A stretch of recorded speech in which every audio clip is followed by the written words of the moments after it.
বাস্তব কথা বলি, ঠিক আছে? যদি তুমি আজকে মরে যাও না, 1 ঘন্টা পরেই মানুষ খাওয়া দাওয়া করবে।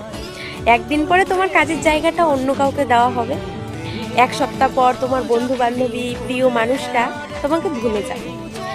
1 মাস পর আত্মীয় স্বজনরাও তোমাকে মনে রাখবে না। 1টা বছর পর তোমার মা বাবারাও তোমাকে ভুলে যাবে। হ্যাঁ, একটা সময় আসবে যখন তোমার কথা কেউ মনে রাখবে না। এটাই হচ্ছে জীবন। তাই বলি, যতটুকু সময় পাচ্ছ জীবনটাকে বাঁচার, উপভোগ করার, ততটুকু সময় নিজেকে বাঁচিয়ে রাখো। কারণ একটা সময় এমন আসবে, দেখতে পারবে নিজের চোখের সামনে যে মানুষ কত রকমভাবে বাঁচার চেষ্টা করছে, কত লড়াই করছে। আজ তুমি যা পাচ্ছ অন্যরা তা পাচ্ছে না। তাই বলবো, নিজের জীবনটাকে এতটা তুচ্ছ মনে করো না। মানুষ গসিপ করবে, মানুষ নিন্দা করবেই।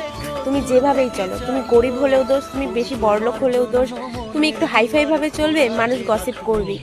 তাই মানুষের কথা না ধরে নিজের জীবনটাকে, নিজেকে স্পেশাল বানাও।